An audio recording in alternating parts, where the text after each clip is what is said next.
Hello, ఎవడ్రా వాడు?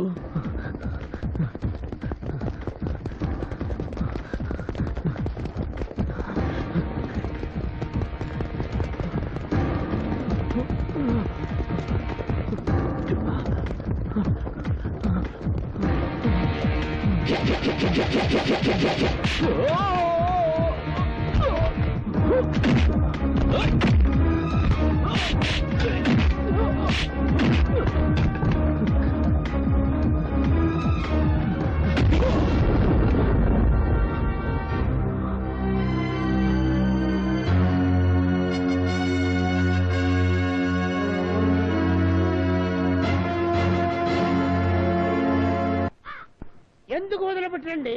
అసలు నా మనవాడు ఏం తప్పు చేశాడని అరెస్ట్ చేశారు. మీ వాడి మీద చాలా కేసులున్నాయండి. కేసులు పెట్టడానికి పోలీసు వాళ్ళకి వంకలు, తప్పించడానికి లాలో బొక్కలు ఉంటాయని మాకు తెలుసండి. మీ వాడి మీద మామూలు కేసులు కాదండి, kidnapping, attempt to rape, cheating, ఇన్ని కేసులున్నాయి. ఇవి చాలవని పోలీసులను కొట్టి కస్టడీ నుంచి తప్పించుకోపోయాడు. అదో కేసు. ఉంటాయండి, పెట్టుకుంటే ఎన్నైనా ఉంటాయి. రాజీవ్ గాంధీని మరణం చేసి నా మనవాడిని పెట్టుకుంటే కేసు ఉంటుంది. మెళ్ళలో ఉన్న ఆంజనేయ స్వామి పిల్లలో సైనడ్ ఉందని పెట్టుకుంటే కేసు ఉంటుంది. వేరే మందు పాత్రలకి సత్య పోలీసులకి నా మనవాడే కారణం పెట్టుకుంటే కేసు ఉంటుంది. అంటే మీ మనవడు నోట్లో ఎన్ని పళ్ళున్నాయో కూడా తెలియని అమాయకుడు అంటారు. సిఐ గారు, మీ వాడికి మూతి మీద మీసం వచ్చిన సంగతి కూడా తెలియదంటారు. అల్లానికి బెల్లానికి కూడా తేడా తెలియని అమాయకుడు అంటారు. లవ్ అంటే అదో రకం పువ్వా అని అడిగేంతటి వెనకటి జనరేషన్ వాడు అంటారు. పుట్టింది 20th సెంచరీ అయినా మైండ్ మాత్రం 12th సెంచరీ అంటారు. టోటల్ గా మీ వాడికి ఆ అమ్మాయికి ఏ సంబంధం లేదంటారు. లేదని ఎవడన్నాడు? సంబంధం ఉంది. లీగలా ఇల్లీగలా? అది నిప్పులు గడిగిన వంశం. భోజనాల్లో ఎంగిలి పడతామో గాని సంబంధాల్లో ఎంగిలి పడం. అయినా సంబంధం అంటే అక్రమ సంబంధమేనా?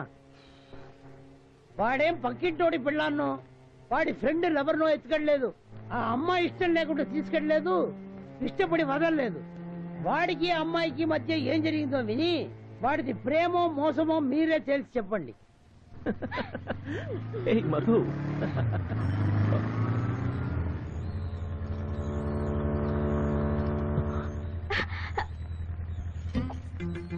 ఎవరు? మా తాతయ్య. తాతయ్య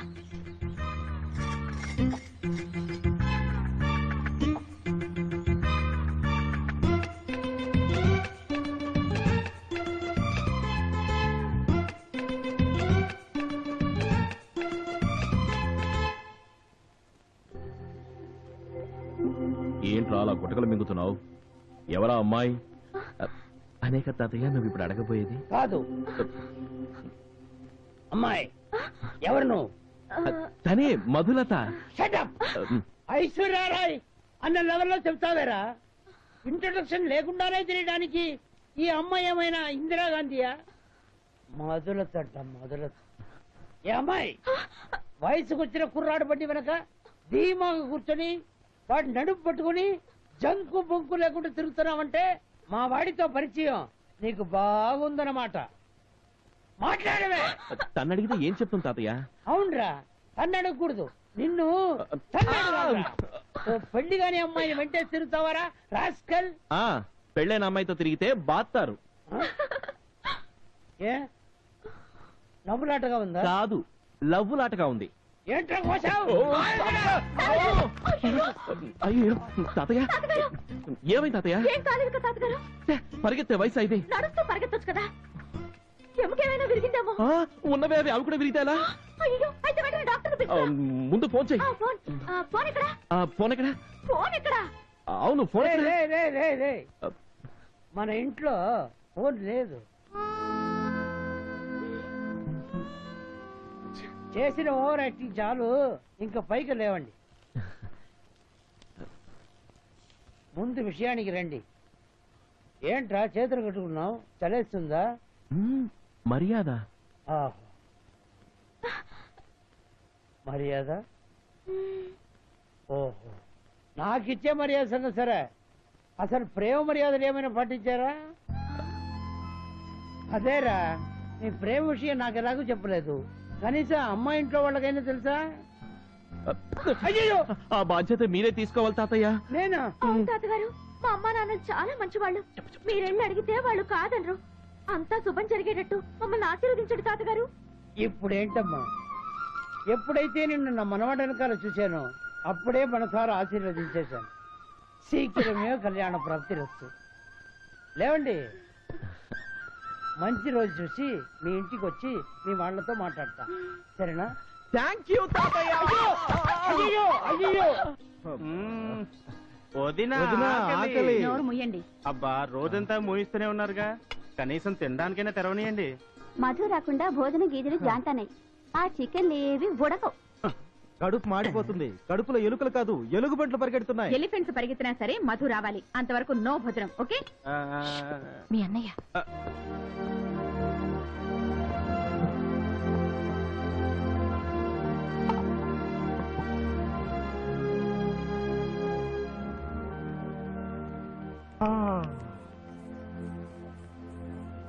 తొందరగా రామ్మా, ఆకలి దంచేస్తుంది. ఎంతసేపే నీ ముస్తాబు?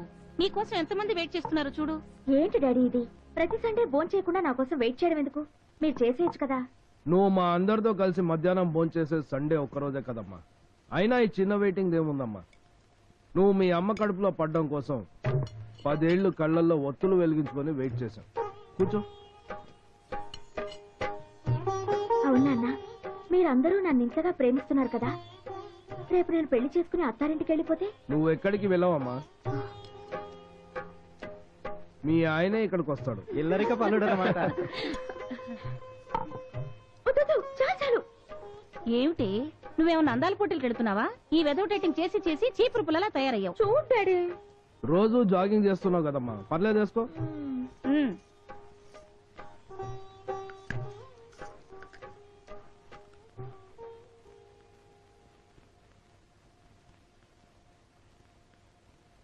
ఏంట్రా ఇది? పొరపాటు అయిపోయింది. ఇది నా అన్నంలో పడిందని కాదురా, ఇదే నా కూతురు పంటి కింద పడుంటే అవుట్. Get out. ఇంకా నువ్వు పనిచేయాల్సిన అవసరం లేదు. ఈ ఒక్కసారికి వదిలేయండి అది నాన్న, కాదమ్మా. ప్లీజ్ నాన్న. సరే, నా కూతురు చెప్పింది కాబట్టి బతికిపోయావు. ఇక్కడి నుంచి అయినా ఒళ్ళు దగ్గర పెట్టుకొని పనిచేయి. వెళ్ళావు. అలాగేనయ్యా. అయ్యా, మీకోసం ఎవరో పెద్ద ఆయన వచ్చారు. లక్ష్మీవర ప్రసాద్ అంటారు. వెయిట్ చేయమను. అలాగేనయ్యా.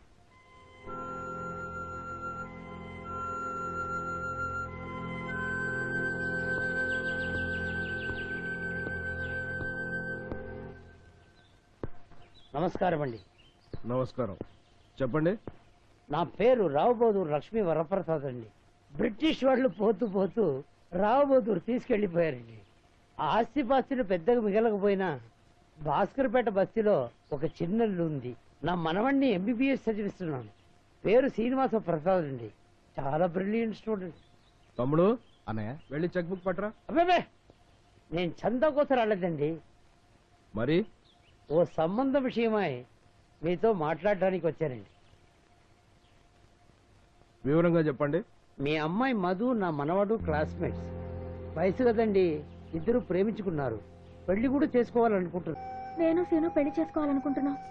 అందుకు వాళ్ళ తాతగారు కూడా ఒప్పుకున్నారు. అంటే మాకు తెలియకుండా వాళ్ళ ఇంటి దాకా వెళ్ళి పెళ్లి చేసుకుంటానని మాట కూడా ఇచ్చొచ్చావు అనమాట. ఏ మాటిస్తే తప్పేంటి? ఏయ్! ఎంత ధైర్యమే నీకు? నా కూతురు మీద చేయొత్తా, నీ ప్రాణాలు తీస్తానే. ఏమండి? నా మాట వినండి. ఏయ్, ఏమండి? ఎవరి దగ్గర రావద్దు. ఎందుకు కొడుతున్నావు? నువ్వు తప్పుకోమ్మా. దీన్ని ఏమే ఈ చేత్తోనే కదే పిల్లలు లేరని కడుపులో పిండాన్ని పడేమని కనిపించిన ప్రతి కొండకి బట్టకి మొక్కింది. ఆ? ఏయ్, నువ్వు ఉండమ్మా. ఈ చేత్తోనే కదే పిల్లలు పుట్టాలని చేతికి ఎముక లేకుండా కనిపించిన ప్రతి సన్యాసిని పిలిచి దాన ధర్మాలు చేసింది. ఏమండి?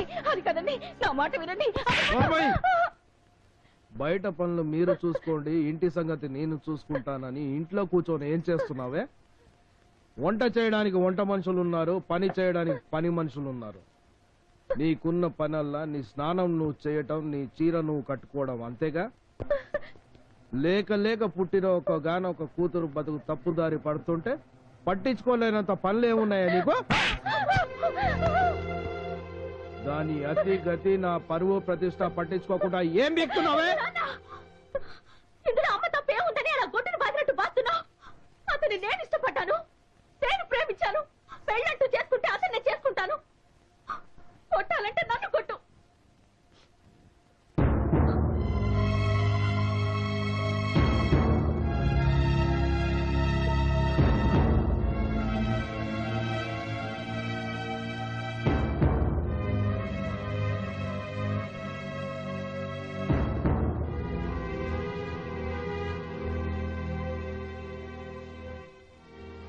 అవేం మాటలరా? నువ్వు పుట్టి బుద్ధి ఎరిగాక మీ నాన్న ఏ రోజైనా నీ మీద చేసుకున్నాడా?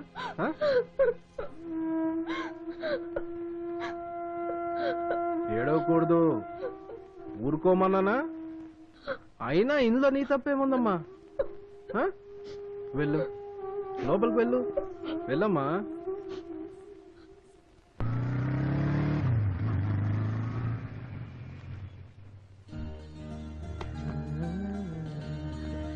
తాతయ్య,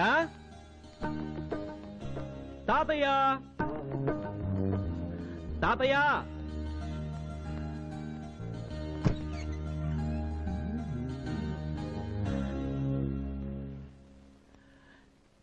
తాతయ్య, నేనే. ఈ టైంలో పడుకున్నావు తాతయ్య? అవును, మధు వాళ్ళ ఇంటికి వెళ్ళావా? వాళ్ళ పేరెంట్స్ తో మాట్లాడావా?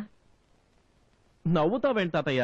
చెప్పు తాతయ్య, వాళ్ళతో మాట్లాడావా లేదా? అసలు వాళ్ళు అవకాశం ఇస్తే కదరా నేను మాట్లాడడానికి. అన్ని వాళ్లే మాట్లాడేశారు. అంటే ఒప్పుకున్నారా? నువ్వు చెప్పగానే ఎలా రియాక్ట్ అయ్యారు? అసలు ఏమన్నారు? పొరపాటున నేను రావుకాలంలో వెళ్ళాను రాశీను. పైగా ఇప్పుడు రోజులు మంచి కావట, అందుకే మంచి రోజులు రాగానే అన్ని విషయాలు మాట్లాడుకుందామని చెప్పి ఆప్యాయంగా ఆతిథ్యం ఇచ్చి సాగనంపారు. అయితే మా పెళ్లి ఓకే అయిపోయినట్లే. థ్యాంక్ యూ తాతయ్య, థ్యాంక్ యూ వెరీ మచ్. తాతయ్య, తాతయ్య, ఏమైంది? అబ్బే ఏం లేదురా, మధు వాళ్ళ ఇంట్లో ఆ శుభవార్త విని ఆనందం పట్టలేక ఎక్కువ తినేసానురా. తాతయ్య, తాతయ్య, ఏమిటిదంతా? అసలు ఏం జరిగింది? తాతయ్య, నిజం చెప్పు, అసలు ఏం జరిగింది? చెప్పకపోయావో నా మీద ఒట్టే. చెప్పు తాతయ్య. పెద్దగా ఏం జరగలేదురా. సంబంధం కలుపుకుందామని వెళ్ళిన నాకు మన స్థితి ఏమిటో తెలియ చెప్పారా వాళ్ళు. ఎంత ధైర్యంరా నీకు? నా ఇంటికి వచ్చి నన్నే నా కూతురు నిమ్మని అడుగుతా? డబ్బు మధ్యలో వాడు పెద్ద గొప్పవాడు అనుకుంటున్నాడు రా, కానీ వాడికి తెలీదు ఒకప్పుడు మీ నాన్న ఒక్క రోజు చేసిన దాన ధర్మాలు ఖరీదు చేయదురా. వాడి ఆస్తి అంతస్తు మొత్తం కలిపితే. మా అన్నయ్య ముందు చేతులు కట్టుకుని నుంచొని పనిప్పమని అడిగే తాతలేని నా కొడుకు పెళ్లి విషయం మాట్లాడడానికి వచ్చావు. అక్కడ మధు లేదా? లేదురా, లోపలుందేమో. నాకు ముంగిట్లోనే సన్మానం చేసి పంపించేశారు. మా ఇంటి గేటు ముందు బిచ్చగాళ్ళ నిలబడి దేహి అని పిడికని బియ్యం అడుక్కోవడానికి అర్హత లేని అలాగా నా కొడుకువి మా అన్నయ్యతో బియ్యం అందుకోవడానికి వచ్చావరా? మోసలే. అబ్బా, అయ్యో, అయ్యో.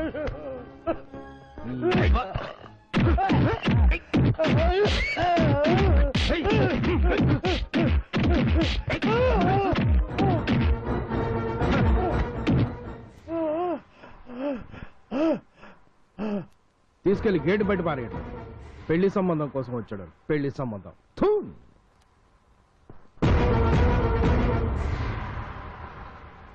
సీను, చావుకి చాలా దగ్గర ఉన్నవాణ్ణిరా. నీ మంచి కోరి ఒక మాట చెప్తాను విను. ఆ అమ్మాయి ఎంత మంచిదైనా ఆ ఇంట్లో మగాళ్ళు మాత్రం మృగాలురా. ఉచ్చ లేదు వాళ్ళకి. అలాంటి వాళ్ళతో సంబంధం వద్దురా మనకి. సీను, నా మాట విని నాకు జరిగిన అవమానంతో పాటు ఆ అమ్మాయిని కూడా మర్చిపోరా ప్లీజ్. నేనెందుకు చెప్తున్నాను అర్థం చేసుకో. సీను, సీను, ఒరే సీను.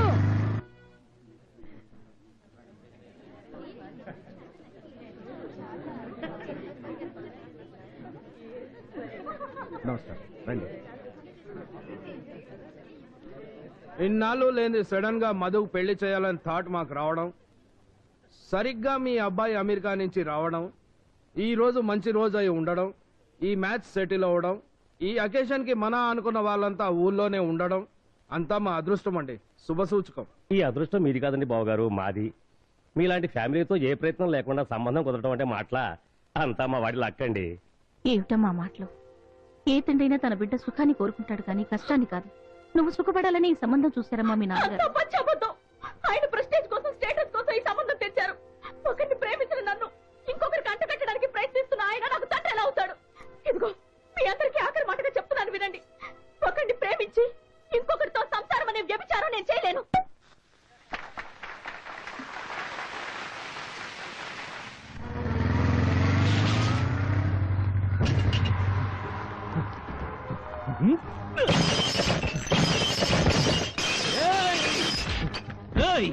పెళ్లి విషయం మాట్లాడకు వచ్చిన మా తాతయ్య మీద చేయి చేసుకుంటావా నేను?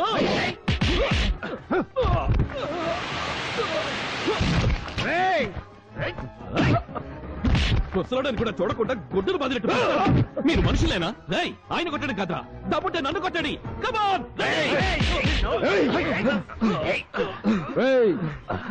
వదలండి రావాణ్ణి, మీరు తప్పుకోండి. వీడి ప్రాణాలతో ఈ ఫంక్షన్ కి దిష్టి తీస్తా.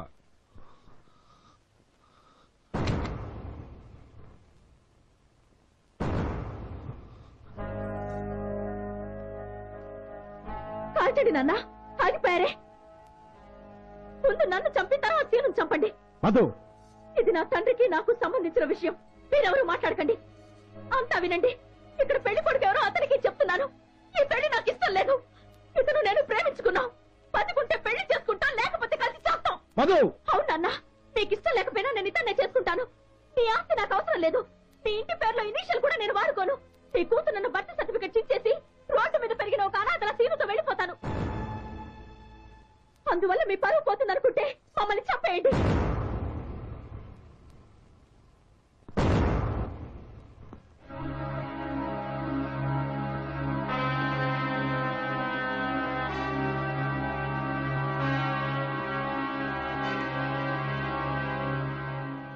సారీ అమ్మా, నీది ఇంత డీప్ లో అనుకోలేదు. ఏదో ఈ వయసులో వచ్చే జనరల్ ఇన్ఫాచ్యుయేషన్ అనుకున్నా. కానీ ఇతని కోసం ప్రాణాలు ఇవ్వడానికి సిద్ధపడ్డావంటే your love is really great. I appreciate you. ఊరుకో. మీ అందరికీ నా కూతుర్ని చూస్తే ఏమనిపిస్తోంది? నాకు మాత్రం నా కూతుర్లో సిన్సియారిటీ కనిపిస్తోంది. నా కూతుర్లో అతనంటే కమిట్మెంట్ కనిపిస్తుంది. తన ప్రేమ కోసం, ప్రేమించిన వ్యక్తి కోసం ప్రాణాలు ఇచ్చేంత గొప్ప ప్రేమదేవత కనిపిస్తోంది. తన మనసులోని ప్రేమ స్వార్థం లేనిదని, స్వచ్ఛమైందని అర్థమవుతోంది. నా కూతురు నిన్ను నమ్మి అన్నీ వదులుకొని నీతో వస్తానంటుంది. మరి నిన్ను నేనెలా నమ్మాలి? నీ సిన్సియారిటీ నాకెలా తెలుస్తుంది? నువ్వు దాని ఒంటి మీద నగలు చూసి ప్రేమించావో లేక దాని ఆస్తి చూసి ప్రేమించావో నాకు తెలియాలి కదా. పూటకి 10 కూరలేసి పెట్టకపోయినా పర్వాలేదు, కనీసం రోజుకు 2 పూటలు అన్నమైనా పెట్టగలవా?